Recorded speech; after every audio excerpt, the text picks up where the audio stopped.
Good evening, everyone. Good evening, Sedona. Welcome to the Mary D. Fisher Theater, and welcome to our friends. Everybody turn here and wave to the camera. Say hello to the Alice Gill Sheldon people over in the Overflow Theater. Hello and welcome to all of you who are joining us on the live stream. We're excited to have you all here for the very first ever in Sedona's history mayoral debate. Give it up for all of you for being here.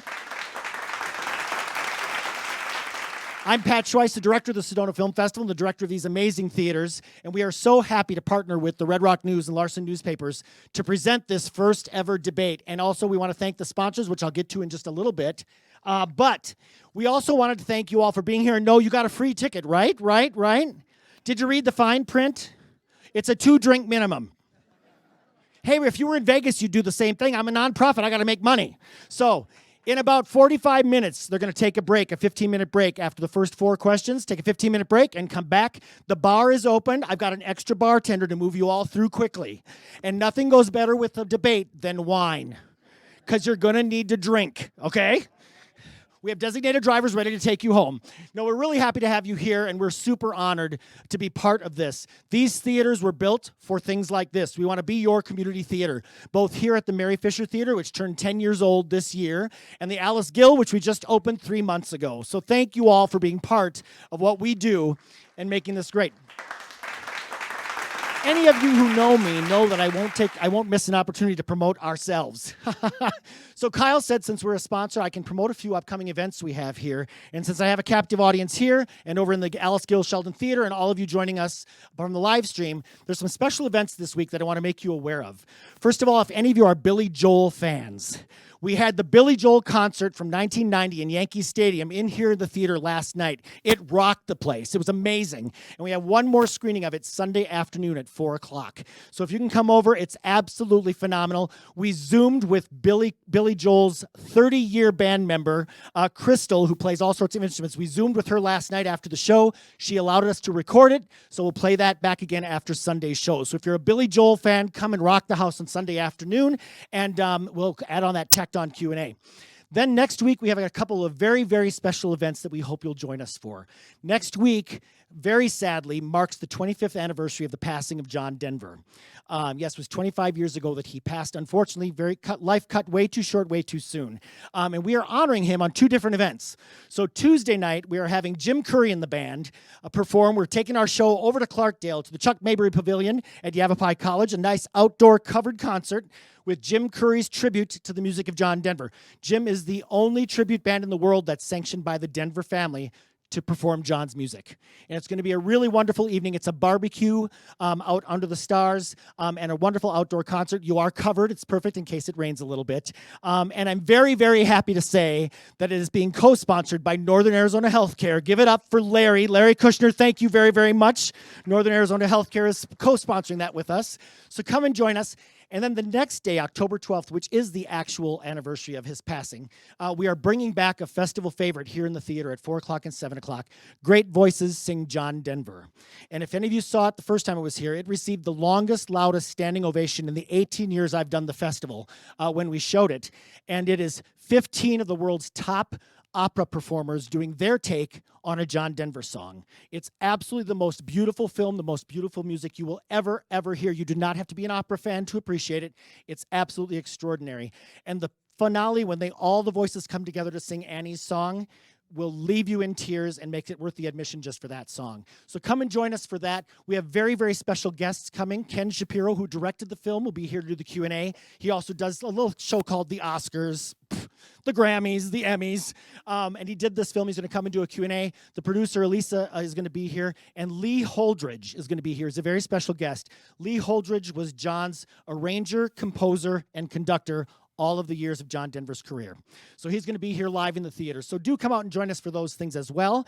And I don't know, are any of you a Chicago fan? The band Chicago? Yes. Remember in 2016, we had 2 sold-out shows at the Performing Arts Center of Chicago. They have their next film that we're opening here in the theater next Friday, The Last Band on Stage. This band has been together. They're one of the longest touring bands. 55 years Chicago has been together. And they released a new documentary because when COVID hit, they were the very last band to have a live concert before the world shut down.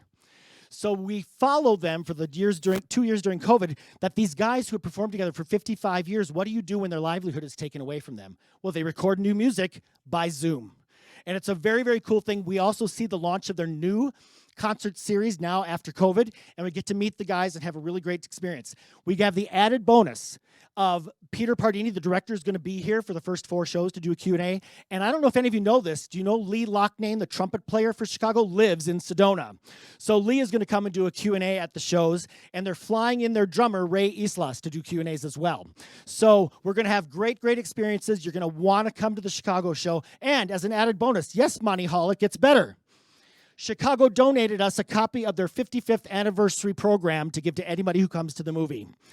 This is what they sell at their concerts, a beautiful full-color 55 years of Chicago program. So do come out, because it's only a $12 movie. That would sell for $30. You're going to come out $18 a head, okay? So come and join us for that. And also, I have to give one last shameless plug to the co-host of this, because we are very proudly the home for the Sedona Poetry Slam. And there's 6 or 7 slams every year, and it's hosted by Christopher Fox Graham, the editor of the Red Rock News. Their next slam is October 15th, a week from this Saturday, right here on the stage of the Mary Fisher Theater. And it's really incredible slam poetry, and you're not going to want to miss it. So give it up for Christopher Fox Graham for hosting our poetry slams here. Thank you, Christopher. All right, thank you for indulging me in my shameless plugs, but do come out to all of those things. They're absolutely extraordinary. They did ask me to thank the sponsors for tonight, because it takes a village to get something like this going and cover all the costs and those kind of things, and luckily we have that right here in Sedona. So we'd like to thank our title sponsor, Exposure's International Gallery of Fine Art. As the flagship gallery for over 100 artists, Exposure's International Gallery invites you to explore an abundance of new creations, view 20,000 square feet of art on display, and discover why Exposures is known as one of the largest and most unique galleries in the world. Celebrating 26 years this year, Exposures is the largest gallery in the Southwest with more than 100 artists, located in the heart of Sedona and featuring spectacular contemporary, traditional, Southwest art by gifted world-class artists. The atmosphere in the gallery is warm and welcoming. If you've been there, you know that. The artwork is meticulously merchandised, and the music is guaranteed to get your feet happy tapping. Give it up for our title sponsor, Exposure's International Gallery. And we have a couple of presenting sponsors that make tonight happen. Crystal Magic. Crystal Magic has been providing new age crystals, gifts, books, and jewelry to locals and tourists for over 25 years, striving to provide a pure, authentic experience that expands beyond the traditional retail gift store. Give it up for Crystal Magic. And Sedona Fine Handcrafted Imports is Sedona's home for Mexican furniture, art, crafts, and accessories. Proudly serving Sedona for more than 24 years. Give it up for Mike and his team at Sedona. And of course, making all the magic happen, especially to all of you joining us on the live stream and over in the Alice Gill Sheldon Theater, is the team from Sedona Media Services, Ron and Angelo. Ron Melman, Angelo Lamarco, they're right in the back of the room. They're making all the magic happen with the technical stuff. Give it up. They are fantastic. Ron, Angelo, thank you very much. They also happen to be the incredible media team that makes all the magic happen at the Sedona Film Festival. They do our media lounge. They do all of our celebrity interviews, everything. They're a remarkable team. So if you ever need anything done, video or production that way, they're the guys to call. One more round of applause for making us look and sound so good. Thank you, boys. All right, it is with great pleasure now that I introduce the hosts and the moderators of this event. We are very honored, as I said, to partner with Larson Newspapers and the Red Rock News to make this happen. So I'd like to bring up first Christopher Fox Graham. Christopher has been with the Red Rock News for 18 years, and he has been the editor. He'll be celebrating his 10th year as editor in December, making him the longest-running editor ever at the Red Rock News. Give it up, Christopher Fox Graham. I know a bit about this. My in-laws own the paper. So it gives me great pleasure to introduce my nephew, who is the general manager of Larson Newspapers and Red Rock News, who was literally born into the business. Give it up, Kyle Larson. You're in their very capable hands. We'll see you at the break. Enjoy the debate. Thank you, Pat. Appreciate it. Welcome, everybody. I'm going to keep it brief. We're trying to keep a schedule here, get you guys to the main show with our candidates here. But we're going to go ahead and get a couple house rules out of the way. Fox is going to handle some of that. I just want to welcome everybody. I am Kyle Larson. If you guys don't know me, I think looking around, everybody knows me. Keep this brief. So we have our questions, I hope. We'll find out. Uh-oh. Oh, no, they're there. That's about right. I'm not surprised. So I'll go ahead and pass this off to Christopher Fox Graham. We're going to just do a brief introduction for everybody. The candidates are going to have a 2-minute introduction each, and then we'll go ahead and get right into the debate questions. Fox. Howdy. I'm used to saying welcome to Sedona Poetry Slam, but welcome to the Larson Newspaper's Sedona Mayoral Debate. The way this works is we'll be asking questions of both the candidates. You don't need to worry about this, but we do have a schedule here. We'll be asking the questions. We'll be asking the candidates questions. We did a draw out here earlier in the lobby. So the candidates will be asked a question, and then there'll be a response, and then a rebuttal, and then we'll ask a follow-up question, and then a response, and then a rebuttal, and then we'll flip the order and ask the other candidate a question. And we'll be going through the first round. We'll have an intermission of about 14, 15 minutes, and then we'll come back for the second round, do the same thing. You can go ahead and take photos if you want. Please turn your phones on mute or silent so they don't go off during the show. Please keep your applause and cheers to a minimum at all costs. Every time you're clapping or applauding for your candidate, it takes time away from them. They don't get extra time because you applaud. So try to keep the focus on the candidates. They'll answer the questions, and we hope to have a good show. So, anything else? All right, let's do it. All right, first up, we will have the mayoral candidate, Samaire Armstrong. Come on out. You can cheer now if you'd like. Yeah. And Vice Mayor Scott Jablow. Come on out.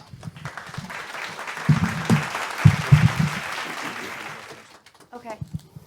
So I'm mic wired for sound. Should be good. Everybody here? Hi, everybody. My name is Samaire Armstrong, and I'm running for Sedona Mayor.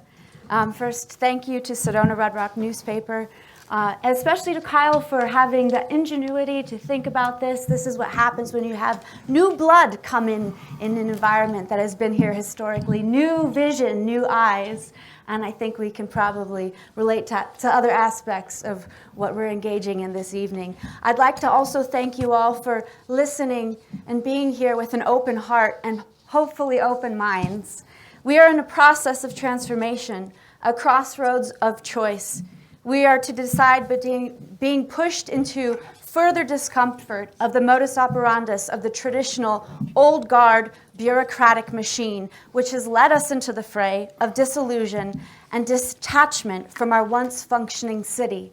Or, God willing, have the courage to detangle and unchain our shackles to the insanity of voting the same way over and over again and expecting different results.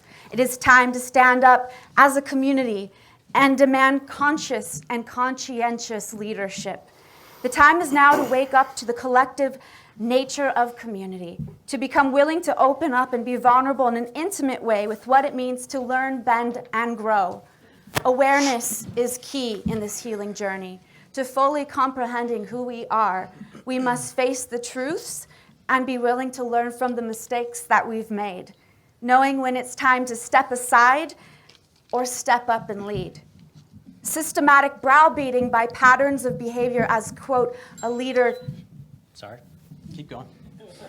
As, quote, a leader or as vice mayor who has voted with the mayor out of professional courtesy, all the while wasting the time of the community while giving out your home phone number to keep residents hostage for hours, being yelled at by them, and lamenting about how you understand their plight, and yet voting to sustain the programs of council who has little to no diversity of consciousness indicates where your true beliefs lie. Scott speaks of how I come from California while neglecting to mention that I grew up here.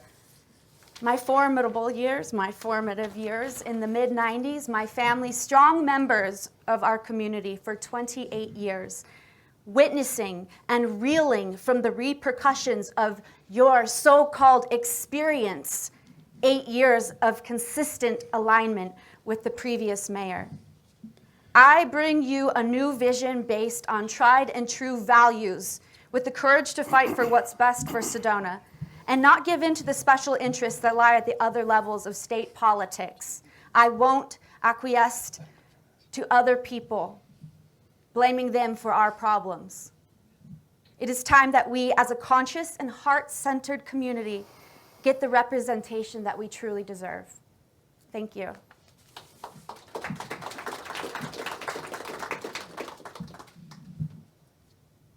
Okay. Oh, I didn't know. Vice when Mayor, you go wanted- ahead. Okay. Good morning, Sedona. My name is Scott Jablow, and I'm running to be your next mayor. I have been a public servant my entire adult life. I was a law enforcement officer for 31 years, a city councilor for the past 8, and I've been your vice mayor for the last 2. My opponent thinks nothing in Sedona is going right. I'm going to tell you what is going right. I'm dedicated to this city, and so dedicated that in 2021, I spent over 800 hours working on city business, between meetings and talking with people. And doing that all for you, and I've loved every minute of it. We communicate. We hold public meetings. I even post, as Ms. Armstrong said, my home phone number, where I actually talk and communicate with people, of everyone who calls me. And I do that, I get calls 7 days a week. You said you wanted amazing projects at Posse Grounds Park. I supported the pavilion, a bike skills park, expanding the dog park, 8 pickleball courts. They're in the works, and a new design overall for Posse Grounds. I heard your pleas to do something about traffic. The result is a 10-year plan that promotes biking, walkability, and improves traffic flow. In 2021, we were slammed with traffic. That was caused by the pandemic, when all the other states closed and we were open. Everyone said, do something. Well, I supported doing something. I supported the fast tracking of our trailhead shuttles. It's only been in use for about 120 days, and so far we've had 143,000 people use our shuttles. Yes, progress is slow. Sadly, snapping your fingers and wishing things were different doesn't really make it it doesn't really work. But putting my shoulder to the grindstone does. The truth is, our problems can be very complex. And progress in any city government is very challenging. Our state legislators forced vacation rentals upon us and then took away any local control. So I supported the hiring of a lobbyist to help us, and I traveled to our state capitol to speak for you, have your voice down to our state capitol and our state legislators to return local control and self-governing. I'm proud of the progress we made. If you want to elect a mayor who knows the issues and understands how to fix them, I hope you'll vote for me.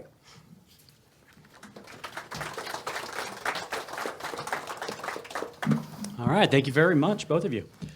All right, so we did do a coin toss out front. Some of you saw that. So the first question will go to Vice Mayor Jablow. Christopher will be answer that question.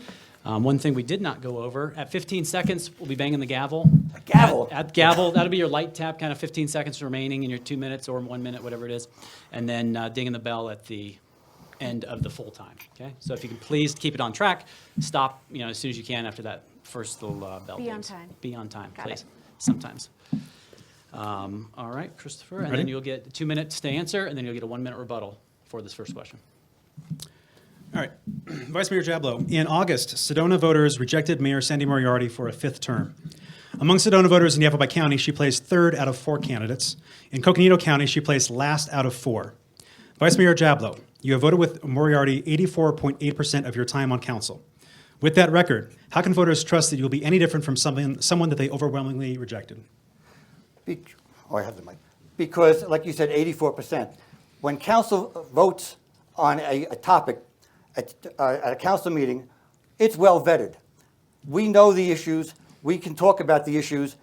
And just because we all agree about it, or some of us agree, doesn't mean it's a bad issue. Doesn't mean you have to vote against something just because the other people vote for it. Most of the projects we do are great projects, and I stand behind the projects. But I haven't voted the same as the current mayor, especially when it came to the lobbyist. I fought really hard to have that lobbyist. I felt it's very important to have a representative down in our state capitol. So I supported that, and there were other topics where I did not vote with the mayor as well. One was, I believe it was Suddenlink wanted to have their rights away I didn't support that, and the mayor did. Okay. Okay.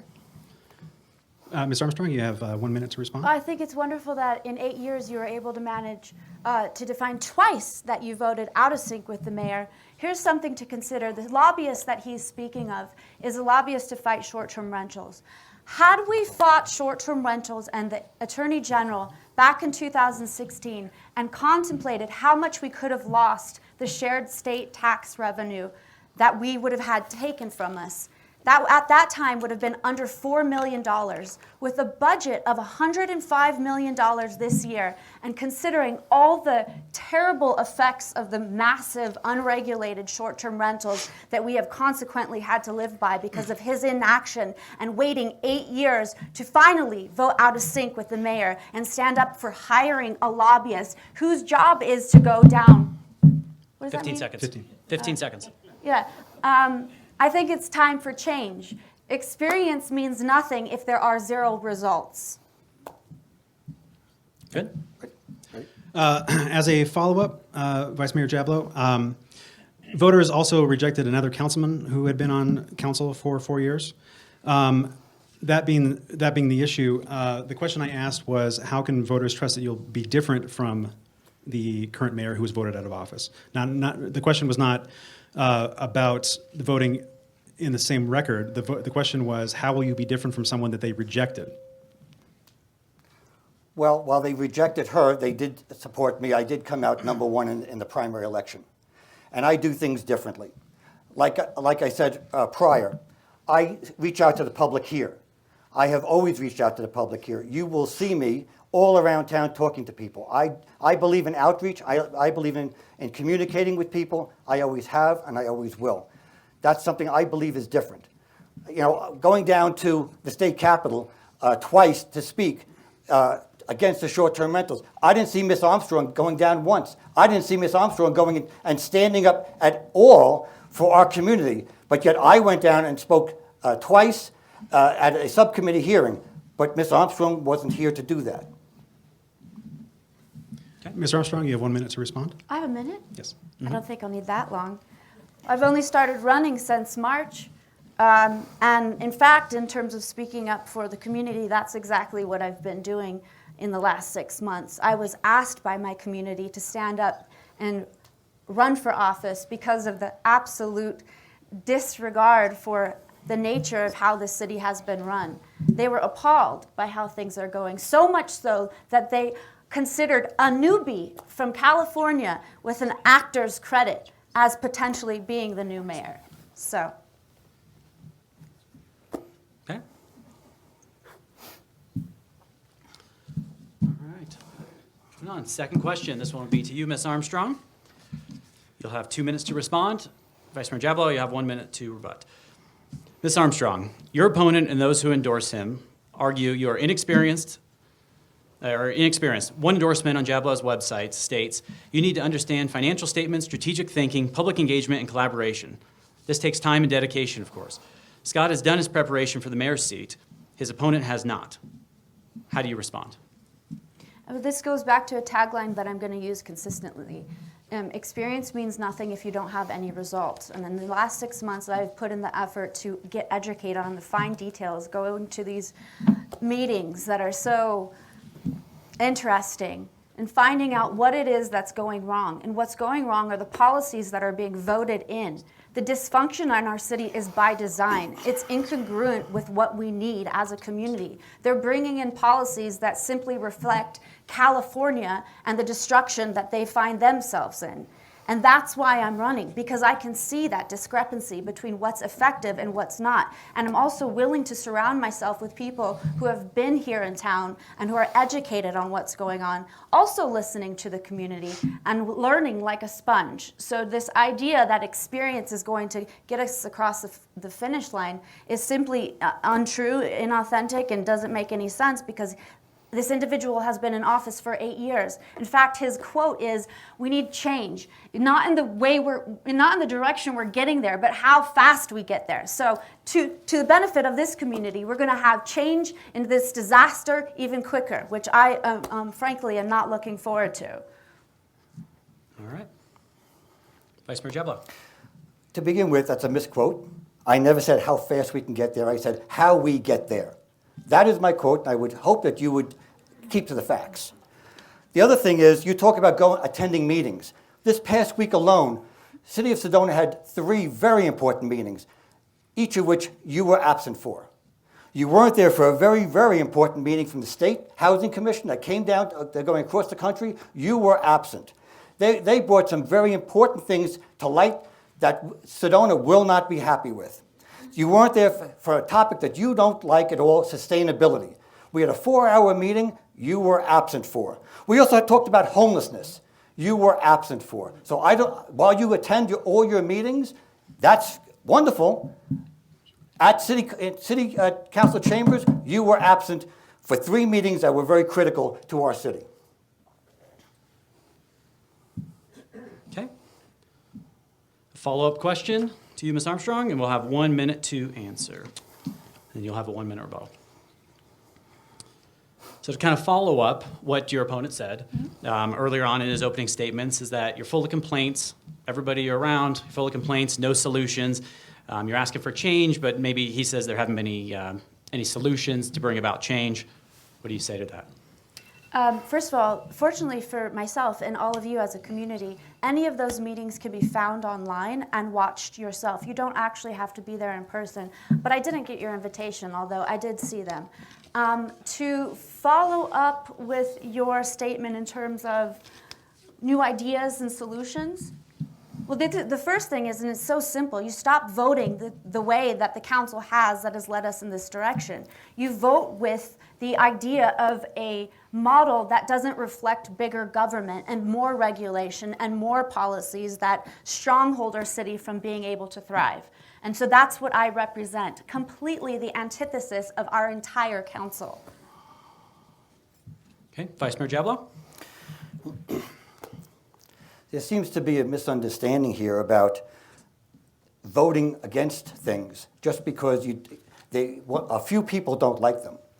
When we vote on a project, we well vet it. And most often, I agree with it. That's why we do it, okay? If 5 people don't like a project and 150 people do like a project, just because nobody agrees with the people with the 5 issues doesn't mean that they won't listen to. But their project isn't voted or supported. I stand by my voting record 100%. Okay. Next question, Christopher. Next question for Vice Mayor Jablow. Patrick Mannion, Richard Rosa, Sarah Knapp, Sean McKinney, Haridu Furshi, Blake Beverly, and William Traffigan. They are Sedona residents. They are also homeless. They've been in Sedona for months, some for years. Sedona has no shelter, and council provides insufficient support to nonprofits serving the homeless. How will you offer support to these people that we all see every day and address chronic homelessness in Sedona? You have 2 minutes. We looked at that last week. And again, Ms. Armstrong wasn't at that meeting. But we looked at that, and we're going to continue to look at that. There's a lot of federal guidelines from the federal courts, from the Ninth Circuit Court that has rendered their rulings. We have to conform with that. We're going to look at that. There is something that we have to look at, without a doubt. I'm not pushing it aside at all. So looking at homelessness is a project that we're going to be looking at moving forward. As I said, we just looked at it last Tuesday. Okay. 1 minute. No, I'm having confusion over various forms of word salads, but I guess if you're to reflect that question specifically to me, the housing crisis, we have workforce that lives out in 525. And this is beyond just a minor symptom of the world at the moment. And we need to thoroughly consider what it is that an infrastructure in Sedona would look like. Would it bring more to our city? Would it properly take care of the individuals that want to work here? Or would we be a hot center for more homelessness? We need to work with the neighboring cities as well. Even though we're at the whim of the Ninth Circuit Court, we have to consider creative means of assessing and also advocating for people who are mentally ill or in need. Follow-up? Vice Mayor Jablow? Oh, there we go. Real quick, also, can you, in the audience, can you please turn off your cell phones, including your alarms, just so they don't go off during the debate? Thank you. As a follow-up, Vice Mayor Jablow, along with homelessness, Sedona's working poor, needy families, and retirees on fixed incomes are increasing demand at food banks and food distribution centers. How will you use your office to alleviate this pressure? The homelessness or the food bank? I'm The- just not understanding the question. I said, along with homelessness, Sedona working families need. Along with the homeless, Sedona's working poor, needy families, and retirees on fixed incomes are increasing demand at food banks and food distribution centers. How will you use your office to alleviate this pressure? We have helped through our small grants process, the food bank and other organizations to help them, give them money as requested. They can apply for grants each year. But as far as the homelessness, the working homeless, that's something that the city has been working on. We need to not have people living in 525. We need not to have them living in their cars. We need to have people living in a home. The city of Sedona has 2 projects for workforce housing that are moving forward. One is behind Walgreens on Sunset Lofts, and one is right next door to City Hall. The Sunset Lofts will have 46 units. One next to City Hall will be 22 units. And it will be exclusively for working people here in the city. You have to work at least 30 hours a week, be able to prove that and be documented with a 1099 to show that you do work in our city. And then as a unit comes up and is available, you're given the opportunity to live there. Ms. Armstrong, you have 1 minute to respond. So the food bank is severely underappreciated and also serviced. The city recently gave a grant for $8,000, and then Scott said that they're doing fine, so they've been receiving even less money in terms of donations and really are suffering. So if you have the opportunity afterwards to consider donating, that's something that would be greatly appreciated from them. In terms of workforce housing, I am completely against bringing HUD, Housing and Urban Development, into our city and changing the structure and the ethos of our community by altering the landscape in a manufactured way that will ultimately leave us in more damage down the road. So in terms of quote-unquote affordable or workforce, I don't think that all the ideas are thought through in how we came to this understanding that's something we should just erect in the middle of our city. More time to answer questions. This is the format. If you don't like it, you can leave. Thank you, sir. Both candidates have agreed to the format. Sir? If you don't like it, you can leave. All right, Ms. Armstrong, this question will be for you. You'll have 2 minutes to respond. Vice Mayor Jablow, you have 1 minute to rebut.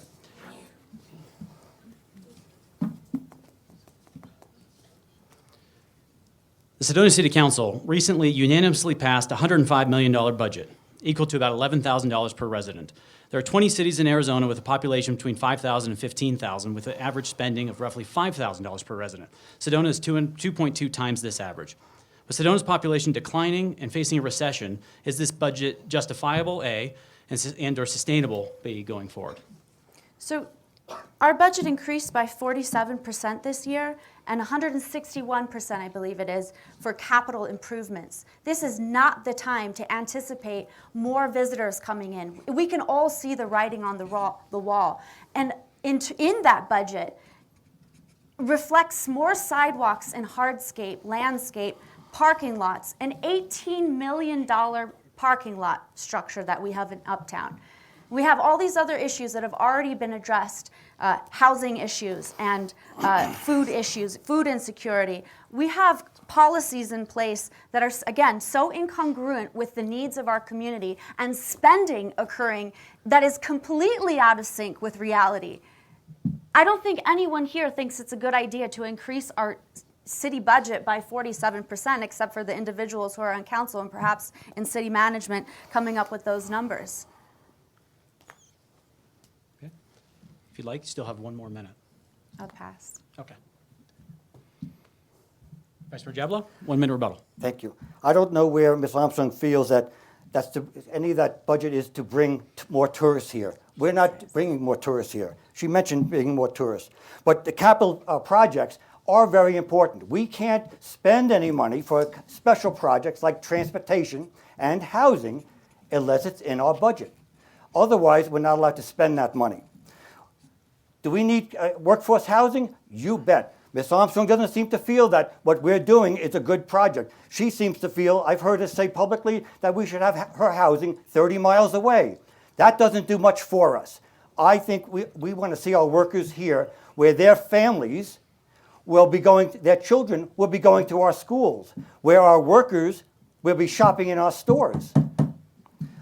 I believe that if we want to have a transportation system, which is doing fantastic, by the way, the first phase, it costs money. It has to be recorded in the budget. And that's why the budget is higher this year, so we can have these extra projects. A 500,000 sidewalk to nowhere. Do I get 30 seconds? No. No, the follow-up question would be to you. All right. Following up on a couple things that just came up, I'll change my question a little bit here, but this will be a two-part question. On your follow-up, you'll have 1 minute and then 1 minute to rebut. Sedona now has 17 city employees who earn more than $100,000 a year. That's up from 14 employees last year. We're possibly facing a recession. We might already be in one. Tax revenues could be falling. First question part is, which staffers and departments would you cut first as mayor in your budget? The second part would be, the budget last year was $58 million. That still puts Sedona roughly 24% higher than the average. Is that more acceptable to you, both of you guys? Go ahead. So I really like Alicia, but I think the sustainability coordinator should probably be the first to go. That is something that feels highly unnecessary. Buying more electric vehicles to solve the problem of climate change in Sedona doesn't make a lot of sense. I will say she is one of my favorite people in the city management, and so that would be unfortunate, but we need to cut the spare somewhere. We need to focus on our real needs and issues. What was the second part of the question? Second part was Sedona was last year's budget without all the CapEx projects that are in this year. You would have, let me pause that. Well, you so would have 23% higher than last year. There's than inflation, the of standard course. city, We sorry. have more issues. If the money was being allocated to things that actually mattered, we hear this so often in the community. Well, you should be grateful for tourism, which of course we are, because it pays for your life. Well, it doesn't really. The money isn't exactly allocated to things that actually benefit the community. If it was directed towards community interests like a robust Parks and Rec Center, not just, and I play pickleball, I challenge this individual to a match. I don't think he actually plays. I am all for pickleball, but we also need more opportunities for our children at the Parks and Rec. Okay. Okay, first Vice part. Mayor Jablow? First part was the employee. Sure, the first part, if we're facing a recession, you need to make some cuts. Which staff or departments do you start with? Second part was, is 23% higher than the average Sedona city of this size more sustainable or justifiable to you? Okay, let's ahead. start with the cutting employees. When we had a recession years ago, we never even touched our reserves. We were able to cut services that were recommended by the city management. The city manager and her staff will make recommendations to the council. This is a city manager form of government. The council makes the ultimate decision, but we take recommendations from the city manager as far as staff, because we don't engage with the staff. We don't know who is more, does more, does less. We don't engage with our staff. We're not supposed to. We're only supposed to engage with 3 employees on city staff. So the city manager would make that recommendation, not I. As far as the second phase was 15 what? seconds. Sedona's 23% higher. Yeah. Using last year's number with no budgeting this year, it's 23% higher still than the average city of this size. We found that in order to keep these employees, because we're losing employees to all cities across the state, we have to pay a living wage. We have to pay and provide services to our community. So we need the employees. In order to have the employees, we have to pay them a good salary to stay. Okay. All right, and this will be the last question before the intermission. Vice Mayor Jablow's question is to you. The Sedona Shuttle was implemented to take tourists from parking lots to 4 trailheads. According to the Sedona Chamber of Commerce, tourism will drop this year and be below 2019 numbers, the pre-pandemic levels, through at least the early part of 2024. Ridership is already down 50% since the opening day. When tourism begins to fall next year and into 2024, will you kill the shuttle outright or convert it into a city circulator to transport residents and workers rather than just tourists? You have 2 minutes. I don't agree with those numbers. The numbers are correct, sir. Okay, that's fine. I don't know that the tourism is really going to drop. Okay, I feel that the ridership, while we have tourism, we still have 2 state highways where people come and drive into our city unchecked. We can't stop them from coming into our city. We have people coming from Phoenix every day. Phoenix is the fastest growing city in the country. That has nothing to do with tourism. They're just coming to Sedona. So there was a report at a recent meeting over at Enchantment by the state. Those records were the state records, not so much from the city. I don't know. I wasn't at the meeting, so I don't know for sure how accurate those figures are. I'll take your word that they are accurate, but we still have people coming here. And if we don't stay ahead of the curve, we're going to have a problem. Ms. Armstrong, you have 1 minute to respond. So the bus system is a joke. Who's using the bus? How much is it costing us? How much is it going to continue to cost us? You can drive by those things and see them completely empty. They put them on the street to get cars off the street, yet they put the parking structure in the center of town where both the buses need to come in and out and the visitors come in and out. It perhaps is alleviating some issues on Back or Beyond, but the rest of the city is now littered with expensive brand new buses that are empty. Visitors don't come on vacation on a schedule. It didn't work 15 years ago when we tried it, and it's not working now. Not to mention the fact that it's not scalable. We had individuals who operate Jeep tour companies who went to the city and said, hey, we can do this as a private industry that already exists. We've got land, 5 acres out on Dry Creek. We can house these individuals, park their cars there, and move them from one place to another. The city said, you are not able to do that. You're not capable of being a robust enough transit system. So get ready, because if you vote this individual in, welcome to Sedona, you're now San Francisco. The follow-up question is to Vice Mayor Jablow. Just to clarify, the numbers came directly from Robert Weber, the City of Sedona's transit manager. Okay. That being said, the follow-up question is this. Due to the shuttle, Council is considering closing the taxpayer-funded, publicly owned Back or Beyond Road and building a taxpayer-funded gate to prevent Sedona residents and the public at large from accessing the public trailhead and, by extension, our public lands. Poor neighborhoods do not get gates. How will you prevent this special treatment for wealthy property owners? You have 1 minute to respond. That hasn't come before council, so I haven't had the opportunity to vet the project at all. That's first off. So I'd like to address Ms. Armstrong's comments about the bus system. No one drives our buses. No one's riding our bus. 143,000 people in 120 days. I don't see how anyone could say that that's no one riding our bus system. It is, while it's not perfectly successful, it's far better than we ever anticipated it would ever be. There are changes that are going to be made. 120 days, it's not even working a full year. There will be changes to our bus system as we move forward. It's a new project, all right? When we were stuck with the pandemic traffic, everybody said, do something. We provided that shuttle service for our residents to use, and they are using it. 143,000 is not nothing. Done?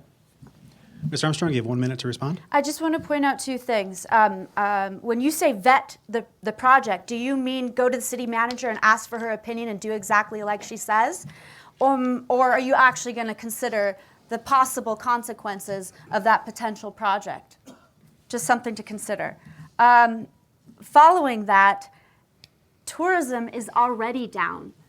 It's been the consequence of his voting to micromanage the chamber, among other things, and not have thoughtful marketing for Sedona. In his words, he said that because we have no marketing, the ATV companies have filled that void, and now we have a different market here in Sedona. So these are the consequences of not thinking things through and not being creative, and conscious when voting on policies in Sedona City Council. Good. All right. Okay, we are going to take a 14-minute intermission. I know it's unusually specific, but we map this out by the minute. Go ahead and get some concessions, go to the restrooms. Yeah, you can buy beer and wine up front, so please do that. Support the Sedona National Film Festival. My clock currently says it is 6:48, so we'll return at 6:49. So we will return at 7:03. All right, thanks for coming back. Everybody ready? All right. Candidates, you ready? Yeah. Cool. All right, because we ended with Vice Mayor Jablow, the first question will be to Ms. Armstrong. Ms. Armstrong, we know that affordable housing is an issue in Sedona. Yes. Both of you and your opponent have offered up possible options for affordable housing, but appear to have starkly different strategies and ideas. Explain your top option or options to fix our housing issues and why it is better than your opponent's options. Yes, this is something that I'm very passionate about. I am completely against big government coming into cities and taking over, and that's what my opponent is for. He wants to bring in HUD, housing and urban development, to offset the costs of what is already an unaffordable location as Sedona is, based on its beauty and other various reasons. But what we need to do is walk back the ridiculous policies that make it impossible to build in an already expensive climate. So one of the things that they have voted in just a few years ago is the International Code Council's international building codes. That means that every new build of a home requires you to build an enclosed garage. No longer is it just a carport. It's required to have an electric vehicle outlet, even if you don't have an electric vehicle, and solar power wiring, even if you don't plan on having solar powers, just in case you decide to sell your house and the next person wants it. These are the type of codes and policies in place that make it impossible to build affordably in an already expensive market. Now, another thing that they have in place is the inability to have long-term structures of ADUs facilitating a long resident, meaning right now you can't have over 220 volt electricity, you don't have a stove in it, so if they've got these programs in place, they're now going to pay short-term rental owners to turn long-term. So they come up with these sort of kooky creative ideas and ways to spend money, and yet it's not actually creating a solution. Consider this matching program that they have, that they're going to give up to $25,000 for any 10,000 that you have. They'll match you 2.5%. Imagine giving that to a resident who owns a home and advocating for them to build an ADU in the back, a smaller unit that actually is considered affordable because of the nature of the land already existing and the space of the ADU itself. Vice Mayor Jablow, you have 1 minute to respond. I still haven't heard any options from Ms. Armstrong of where she wants to build, how she wants to build, any type at all. So I think she just missed that. ADUs is a great topic here. If anybody remembers ADUs, we were very concerned when the short-term rentals came to be. Anybody here like short-term rentals? ADUs could very quickly have been turned into short-term rentals. We eliminated them. We're going to be bringing them back. We're going to be having a public meeting to discuss ADUs and what we could do and if things have changed. But if we would have left ADUs as they were, we knew from property owners who were going to turn them into more short-term rentals. And that is a problem for me and for others. If it's more controlled, I think if the people want to have an ADU and want to rent it to a long-term resident or an employee of anywhere in the city, I think that's great. Building codes. Oh my God, you talk about building codes. Building codes keep people from having fires in their house. Building code is for a garage. I think it's a good idea to have a house pre-wired for solar in case they want the solar. It saves them some money to have it on the installation. All right, as a follow-up, Ms. Armstrong, Vice Mayor Jablow actually beat me to the question. In your view, what areas or neighborhoods are most ideal locations for the city to steer, or sorry, in your view, what areas or neighborhoods are the most ideal locations for the city to work to steer developers towards or to build housing itself? Sorry. Think it's easy. No, I have a typo in my question. I should have copy edited this before I printed it. In your view, what areas or neighborhoods are the most ideal locations for the city to build workforce housing or affordable housing, or to steer developers towards to build workforce or affordable housing? Well, out on the outskirts of town, certainly not central. We have limited space here, and it's important that we keep open space. He's mentioned that I believe that it should be within 30-mile range. Absolutely. Not everyone gets to live in town just because they work in town, but if we can find the little elements of the community that can house workforce housing, which I am totally for, then let's do it. Let's do it in these pocket properties that exist in Sedona while also maintaining a level of nature within our community, again, so we don't become urbanized, which is what's going to happen when you have a 4-story apartment complex for quote-unquote workforce housing in the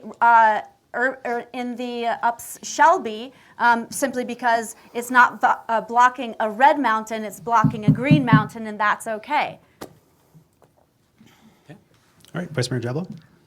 I don't believe that we should be pushing our workforce, anybody, to the outskirts of town 30 miles away.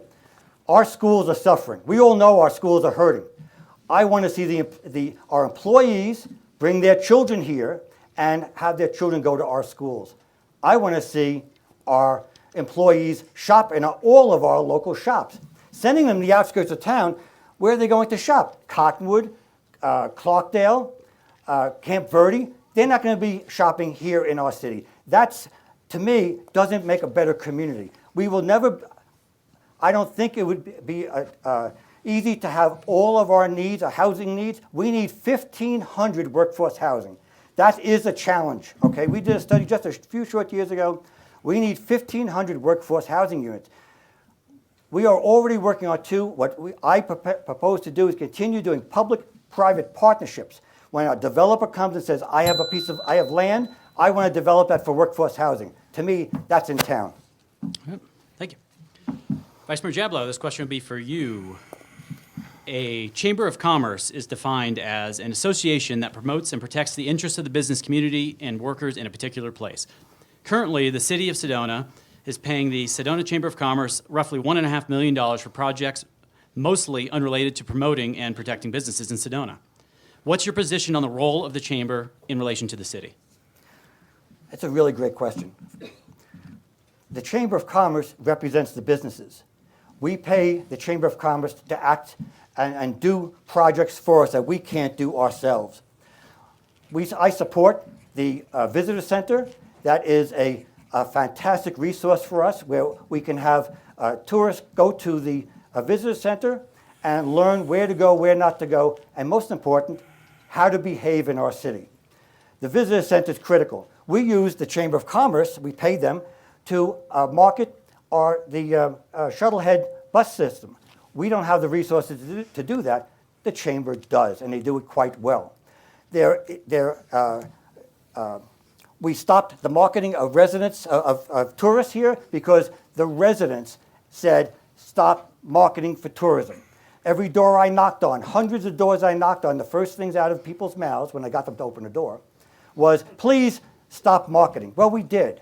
Well, be careful what we wish for because Labor Day, we still had traffic here. Our restaurants are doing poorly because there are no tourists here. So I understand that, and that's something we're going to be looking at. We're going to be looking at the chamber contract moving forward, but it's something that has to be worked at. We need metrics from the chamber to show what they do and the true results. I don't think there's any business owner here that would want to hire a company and not have proof of showing what they've done. Okay. 1 minute to rebut. Are you a leader or a follower?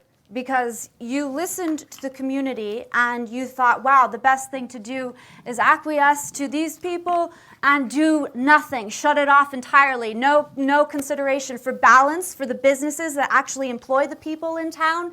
Just turn it all off. I was actually at the council meeting when you tried and attempted to micromanage the chamber as if you knew anything whatsoever about visitorship and tourism. That is something that you have no scope of, clearly, because now the business businesses are experiencing the downfall of your choices. This is something that we need finesse on. And again, to your point, now without the marketing, ATV companies are marketing for us. We need thoughtful consideration on how to bring the appropriate people in, and not just a high upper echelon, as you have said in the after press meeting, of individuals. A diversity of scope of people to come here and volunteer with the Sedona Greenhouse Project, or volunteer with taking care of our land outside that you have allowed now to be stompled over by the ATV industry. Okay. Follow-up question, Vice Mayor Jablow. It's kind of a two-part. The first, it just came up. The city staff's ever growing. Why can't you do these things the chamber can do with a $105 million budget? That's the first question.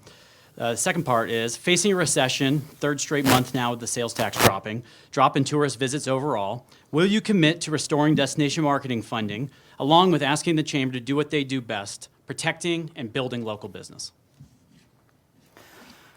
Okay, in 2 minutes, 1 minute? 1 minute. What? Oh, yeah, sure. Just because our staff has increased doesn't mean that they are marketers. Okay, we have sustainability people, we have housing people, we have economic development people. They're not marketers. The chamber is good at marketing. So no, I would not commit to using my staff, and besides which, I don't commit staff to anything. We work with the city managers. A city manager form of government. Obviously, Ms. Armstrong understands that when she says, oh, did you talk to the city manager and get permission to do something, or whatever, however you phrased it? The city manager form of government works together. Okay, we don't make all these decisions on our own. As far as committing to the marketing, we're going to be having a meeting in the next couple of weeks with the chamber, and they're going to come back to us, and we're going to discuss marketing. Okay. You won't commit tonight, to being for that? I don't know what I would commit to. No. Okay. Ms. Armstrong? So right now, the Chamber of Commerce is managing tourism in town, not marketing. So the amount of money that they have allocated to them, $1.5 million, to tend to these trail transit system, these are all things that they should be money being used to what they're actually good at, not managing or micromanaging the nuances of Sedona's tourist industry. Let them advocate for the businesses. Don't put them to task on baloney projects that you can't figure out with your mass amount of city management how to regulate or take care of. Okay. All right, next question is for Ms. Armstrong. The Sedona in Motion Master Plan included neighborhood vehicular connectors, listing, quote, 7 new neighborhood vehicular connectors meant to accommodate local residents keeping short trips off 89A, unquote. The project was overwhelmingly supported by residents, so much so, in fact, that it was the very first of all 14 traffic solutions. However, a handful of homeowners scared council from building the first connector between Saddle Rock and Sunset Drive. The connectors are still planned, still on the city website, according to the Sedona in Motion Master Plan. When will you start construction? You have 2 minutes. The connectors meaning the roads, the roads? There were 7 short neighborhood connectors, Right. mainly on the south side of Yes. 89A. Okay, so fortunately, that project was brought to the attention of the community well before this disaster has been allowed to take place and expand over time. So perhaps the community would reconsider that development of the connector roads. But it is touchy. Nobody exactly wants a road in their backyard. Is it possible that we can think of more creative ways than putting more through streets? Could it be just for residents, not tourists finding the way through the neighborhoods, perhaps? In terms of saying go on a project, I'm not ready to commit to that because I'm not going to say go on any sort of infrastructure development in a downturn market right now when we're going to be seeing less tourists anyways, as well as the cost of supply, the lack of workforce. I mean, getting ourselves entangled in some sort of development right now is not what we should be doing. We need to think of creative, thoughtful ways that don't require spending more money and digging up our sacred land to potentially, perhaps, create a solution that we can't even necessarily bank on. Thank you. Vice Mayor Jablow, you have 1 minute. Fox, that was a really good question. At the time, I believe it was more than one neighborhood did not want the connection.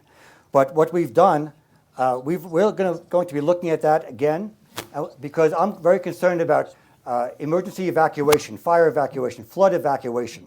Some of these neighborhoods, if we had a connection, even with a chain across, so the neighbors can get out. Brewer Road is a problem for me as far as emergency evacuation. Uptown was a problem for me. I listened to the residents who contacted me, city staff. We are now working on a full emergency evacuation plan that we would control. It would be different than what the counties are doing because they actually handle the emergency evacuation, but we want the residents to know. We want you as residents to know which way you may go, which is the best mode of access.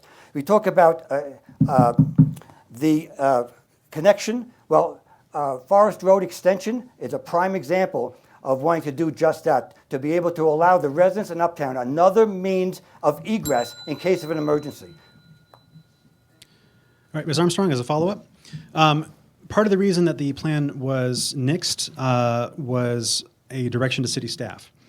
That being the issue. The Sedona City Council has transitioned from doing voice votes for many of its decisions and instead giving direction to city staff for recommendations, which are then discussed at work sessions and then approved as consent agenda items. This subverts the public process and lets council members avoid taking a vote directly on the record. How will you remedy this process to make council members accountable for their votes? So there's a system down at the Capitol called the RTS system. It's the request to speak system. Any resident of Arizona can sign up a certified account that is registered to your address so that anytime legislatures go to vote on any bill, you as a resident of Arizona can vote your wish. Not that it will necessarily change the vote, but it'll certainly inform the legislators of what their constituents want or do not want. This is a system that's simple software. When they vote on things, you see it right in front of you. That's the sort of transparency and accountability that we need within our council to see if we want these people back in office time and time again. That is one remedy that I seriously think we need to consider implementing as soon as possible. Thank you. Vice Mayor, 1 minute. I think that the system that Ms. Armstrong just said is very interesting and it's a good idea to look at. I'd like to know how many times she's used it because I've used it dozens and dozens of times to represent our residents when I speak to our state legislatures. So that being said, the consent agenda is something that I want to look at, and what we want to do is all the items on the consent agenda are all public, okay? We can read our agendas and see what's coming to be voted on, and people contact me, again, by phone at home or email. We know what's going on. Our residents are very, very vocal to me and all of us. So I am fine with the consent agenda, but I want to make changes and only have for construction projects that have been vetted, other projects, contracts that have been vetted, and ultimately they just have to be voted on. As far as how I vote, well, Fox over here knows exactly how I voted because he told me before. You know how I vote. Okay, that's not thank a you. secret. Somehow with our break, we messed up the order a little bit. Oh, no. It's going to be back to Ms. Armstrong. That way it'll be 4 and 4. No, this one should be Scott. No, that'd be his 5th. We should be ending with her because he started. Yeah, the intermission messed us up. Apologize for that. Shifting gears a little bit here. So Ms. Armstrong, it'll be 2 minutes to you after the question. Given emergency powers by council, the previous mayor shut down bars, restaurants, and many businesses on March 18th, 2020, without any warning, putting an estimated 6,000 workers immediately out of work, including many who had to pawn or sell their items just to make rent or buy food, and the city offered no support whatsoever. If another wave, pandemic, COVID, et cetera, hits, how will you protect these workers if given such powers? 2 minutes. Well, first, I would believe that they could make the choices for themselves, as we are an independent country focused on freedoms, personal perseverance, and the consideration that I would have while as a mayor would be certainly to reflect the interests of the community's safety, but more than that, their best interests they only would know themselves. I would never have the audacity to consider telling someone else what to do with their life based on a whim of the national infrastructure that was set up at the time to confuse the heck out of us and turned out to be perhaps inaccurate, as they are now saying.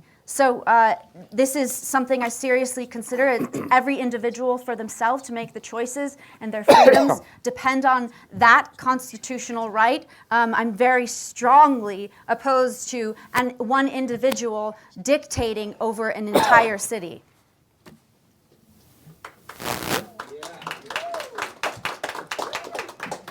Mr. Jablow, 1 minute. Well, I think it's very interesting that Ms. Armstrong and I agree on something. And I agree as well. When the mayor shut down the city, I did not agree with it. I believe that shops should be able to make that decision for their own. And, but the decision was made, and actually, City Council was not even given any input on that decision at all. That was something that the mayor was able to do on her own. She made what best decision she thought needed to be made at that time, and I'm not going to second guess her, except to say that I would not have made the same choice. That's it? Okay, follow-up question, Ms. Armstrong. You have 1 minute to answer.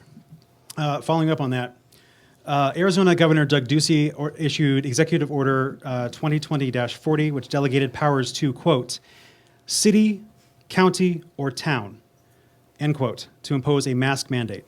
The power was granted not to mayors, yet Sedona's mayor illegally imposed the mandate unilaterally without a public vote by council. Vice Mayor Jablow did not call for a public vote nor a review of the action. Can you speak on this issue? Well, Vice Mayor Jablow does most of his things out of professional courtesy. He's been in office for 8 years and is now planning on looking at things. What were you doing for the last 8 years? How is it possible that for 8 years, it's not up until this point, right while you're running for mayor, that you're finally going to get to the resolution of all these issues, be it an evacuation program or housing or transit? You've been there the entire time. You can stand up and speak. There are other council members who do it. I think it's appalling that one individual would require something that is not scientifically based and leave it up to her to decide on her education what's right for you. It should be choice. This is America. Why are we even having this conversation? It's insane. 15 seconds. Vice Mayor Jablow, you have 1 minute to respond. It should be choice. And at the time, we had businesses, especially businesses at Uptown, calling me constantly, calling the city staff, calling the mayor. They wanted to be able to wear masks. They wanted their employees to be protected because they felt, and in their opinion, the masks worked. Okay? So they said if the city empowers them with an ordinance, that they would then be able to put up a sign in front of their window on the front door and say, masks required. And then people decided to either go in and shop there or not shop there. But it's their choice. I would go with dozens of shops in Uptown alone. Other shops, they didn't want that, and that's fine. We didn't have the mask police going around, writing a single citation. Not one time did we get a call for the police to go and give a summons to anybody wearing a mask or not wearing a mask. It really came down to just personal choice, and that's what I think we all agree on. Okay, thank you. We've got, we'll have closing statements now. That's all of the questions, the closing statements. Vice Mayor Jablow, you'll be going first. 2 minutes for your closing statement. Give me 1 second to get it out here. You're not going to just spitball it here? You're just going to wing it? Well, you know, you We're just- free- Man, we're doing it freestyling. on the fly. Waters Look at over they- there, Yeah, you we're know, it's freestyling. confusing. I Like know, you should see right? the notes we've been writing. I get it. Well, folks, I'm a public servant, and I have been a public servant my entire life. I do have a track record of results. My opponent says we need change, and I agree. But my question is, what does her change look like? She didn't really say any changes. My opponent has offered no real ideas of what she would change, and more important, how. My change looks like this. I have been defending our city against short-term rentals and the loss of local control. Does that need to be changed? You tell me. I have been working on very complicated issues of OHVs and the impact that they have on our city. Does that need to be changed? I hope not. I have the knowledge, experience, and work on how to work with Northern Arizona Healthcare, which I didn't even get to cover today, to convince them to provide better medical coverage for the Verde Valley and Sedona residents. And we all know that's a big problem, and I'm working on that. I have been studying, researching, and speaking with our community, all to find consensus. Do you really want that to change? You tell me.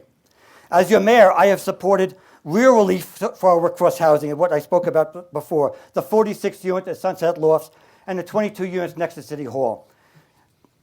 My opponent offers change and housing units may be outside the city limits. My change includes our housing plans that will have local employees shopping in our shops, going and being educated in our schools. They're hurting for students because their students have been evicted to short-term rentals. Okay?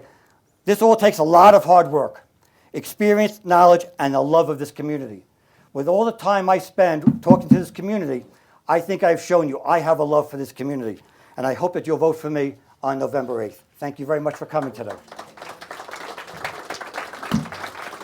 Mr. Armstrong, you have 2 minutes. It's this individual's policy and lack of backbone that has led us into the issues that we face. If you are working on / fighting for change, I'd hate to see the timeline of when that will inevitably or potentially show up. We need change now. We are in a crisis state, and it's because of the policies that have been voted in place by this individual and a collective consciousness on a council that thinks and sees things the same way. It's time for creativity. It's time for consciousness. It's time to have a spine and stand up for our city, to have the wherewithal to make choices that are out of the realm of what the state is defining. Can you imagine back in 2016, had we fought the state and said, no, we don't want your state shared tax revenue. We are the jewel of Arizona. You need us more than we need you. And had we fought back then, we wouldn't have been sitting here listening to this individual for 8 years lament about how he's potentially going to finally do something once he gets into office. Wake up call. You have been in office for 8 years. It is time for change now. And come November 8th, I please, if you care about Sedona at all, if you are willing to go into a new threshold of our community, of what it could potentially be, what it could possibly look like with balance and integrity and meaningful metrics and goals that actually reflect the interests of both the residents, the community, the businesses, and the tourist industry. Please consider giving me your vote November 8th for mayor. Thanks to both the candidates. Thank you very much. One more round of applause for both of our candidates. Give it up. Good spirited debate. We want to thank everyone who came out to the Mary D. Fisher Theater and everyone who came out to the Alice Gill Sheldon Theater. We want to thank everyone watching online. This video will be available on our Facebook page and also on the Larson Newspapers page on link on YouTube. We'll also have a story in Wednesday's paper as a write-up. Thanks for coming out. Thanks for supporting the Sedona National Film Festival. Please remember to vote. The last day to register to vote, if you haven't already, if you're watching this, you probably are, but the last day to register to vote is next week on October 11th. Early ballots go out on October 12th, so you can vote early or you can vote on Election Day or anytime in between at any of the official registered voting stations in either Yavapai or Coconino County. Please give it up for the candidates for sitting with us for an hour and a half and answering our questions. And I want to thank my co-host, co-moderator, Kyle Larson. This was his idea, and he brought me on to be a co-moderator, and I'm very proud to do that. And I'm glad that we gave you, voters and residents, and everyone online something to watch and learn more about our candidates. So again, please vote on November 8th. He does this in the office, too. Yeah. Enjoy yourselves. Have a good evening. Go Drive spend some safe. money in town. Get some dinner or something.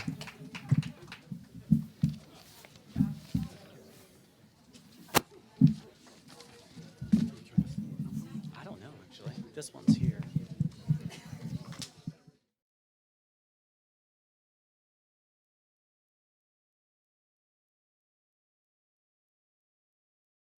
It's such a special thing when somebody creates something that didn't exist before. It's an item that has no peer level. And it's important because it's real art. It's real fine art. I know what I was thinking when I made the piece of art, but I want you to have your own story, your own reaction to it when you see it. I want this to be your story, not mine. I really feel that art needs to make a statement, and that's what I really want my pieces to do. I want it to invoke an emotion, because I want my work that you see in the gallery to touch you in that way, and then when you put it in your home to have that same effect. Of all the galleries that I've ever walked through the doors of, Exposure's gallery has a special place in my heart. Walking in and looking around at all these beautiful pieces of art, all these great artists, it's really just starting to sink in, I guess, that I'm here too. It's a real honor, tremendous honor. Be sure to visit Exposure's gallery for an unparalleled art experience.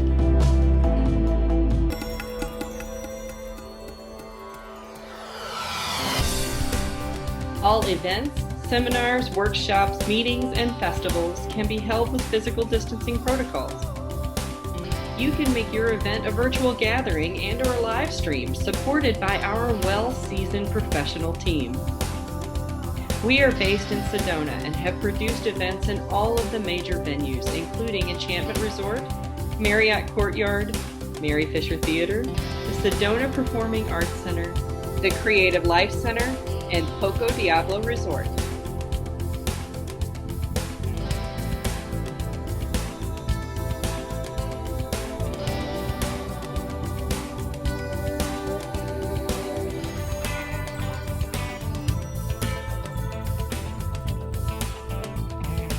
Sedona Media Services. The experts are at your service.